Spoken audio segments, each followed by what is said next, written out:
ಒಂದು ಕಡೆ D gang ಛಿದ್ರ ಆಗಿದ್ರೆ ಮತ್ತೊಂದು ಕಡೆ ರೇಣುಕಾಸ್ವಾಮಿ ಕೊಲೆ ಪ್ರಕರಣ ಸಂಬಂಧ ಬಾಕಿ ಉಳಿದಿರುವಂತಹ ತನಿಖೆಗಳು ಯಥಾಪ್ರಕಾರವಾಗಿ ನಡೀತಾ ಇವೆ. ಕೆಲ ದಿನಗಳ ಹಿಂದಷ್ಟೇ ಪೊಲೀಸರ ವಿಚಾರಣೆಯನ್ನ ಎದುರಿಸಿದ್ದಂತ ನಟ ಚಿಕ್ಕಣ್ಣ ದರ್ಶನ್ರನ್ನ ಭೇಟಿ ಮಾಡಿದ್ದರು.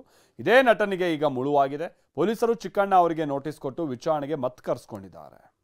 ಚಿಕ್ಕಣ್ಣ ರೇಣುಕಾಸ್ವಾಮಿ ಕೊಲೆ ಪ್ರಕರಣದಲ್ಲಿ ಆಗಾಗ ಪೊಲೀಸರ ವಿಚಾರಣೆ ಎದುರಿಸುತ್ತಿರುವ ಹಾಸ್ಯ ನಟ ಜೂನ್ 8ರಂದು ಪಟ್ಟಣಗೆರೆ ಶೆಡ್ನಲ್ಲಿ ಡಿ ಗ್ಯಾಂಗ್ ರೇಣುಕಾಸ್ವಾಮಿ ಕಥೆಯನ್ನೇ ಮುಗಿಸಿತ್ತು. ಕೊಲೆಗೂ ಮುನ್ನ ವಿನಯ್ ಒಡೆತನದ ಸ್ಟೋನಿ ಬ್ರೂಕ್ಸ್ ಪಬ್ನಲ್ಲಿ ದರ್ಶನ್ ಸೇರಿದಂತೆ ಇತರೆ ಆರೋಪಿಗಳು ಭರ್ಜರಿ ಪಾರ್ಟಿ ಮಾಡಿದ್ರು.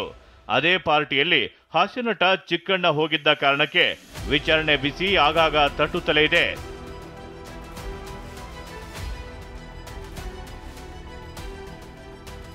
ನಟ ಚಿಕ್ಕಣ್ಣಗೆ ನೋಟಿಸ್, ಎಸಿಪಿ ಕಚೇರಿಯಲ್ಲಿ ವಿಚಾರಣೆ.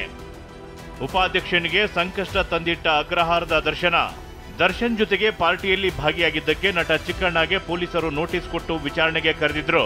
ಇಷ್ಟೇ ಅಲ್ಲ, ನ್ಯಾಯಾಧೀಶರ ಎದುರು ಹಾಜರುಪಡಿಸಿ ಸಿಆರ್ಪಿಸಿ 164ರ ಅಡಿಯಲ್ಲಿ ಹೇಳಿಕೆ ದಾಖಲಿಸಿಕೊಂಡಿದ್ರು. ಹೀಗಿರುವಾಗ ಸಾಕ್ಷ್ಯ ದಾಖಲಿಸಿದ ಬಳಿಕವೂ ನಟ ಚಿಕ್ಕಣ್ಣ ದರ್ಶನ್ ನೋಡೋಕೆ ಪರಪ್ಪನ ಅಗ್ರಹಾರ ಜೈಲಿಗೆ ತೆರಳಿದ್ರು. ಇದೇ ಬೆಳವಣಿಗೆ ಪೊಲೀಸರನ್ನ ಅನುಮಾನದಿಂದ ನೋಡುವಂತೆ ಮಾಡಿತು. ಹೀಗಾಗಿ ಚಿಕ್ಕಣ್ಣಗೆ ಮತ್ತೊಮ್ಮೆ ನೋಟಿಸ್ ಕೊಟ್ಟ ಪೊಲೀಸರು ವಿಚಾರಣೆಗೆ ಹಾಜರಾಗುವಂತೆ ಸೂಚಿಸಿದ್ರು.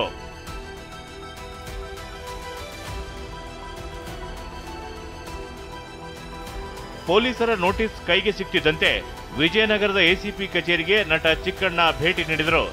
ಎಸಿಪಿ ಚಂದನ್ ದರ್ಶನ್ ಭೇಟಿ ವಿಚಾರವಾಗಿ ಚಿಕ್ಕಣ್ಣ ಬಳಿ ಒಂದಿಷ್ಟು ಪ್ರಶ್ನೆಗಳನ್ನ ಕೇಳಿದ್ದಾರೆ. ಸಾಕ್ಷಿಯಾಗಿದ್ರು ಆರೋಪಿ ಭೇಟಿ ಮಾಡಿದ ಕಾರಣವೇನು, ಭೇಟಿಯ ಉದ್ದೇಶ ಏನಾಗಿತ್ತು ಅನ್ನೋ ಬಗ್ಗೆ ಮಾಹಿತಿ ಪಡೆದುಕೊಂಡಿದ್ದಾರೆ.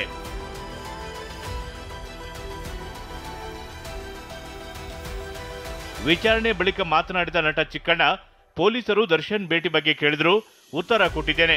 ದರ್ಶನ್ ನನ್ನನ್ನ ಜೈಲಿಗೆ ಬರುವಂತೆ ಕರೆದಿರಲಿಲ್ಲ ಅಂದ್ರು.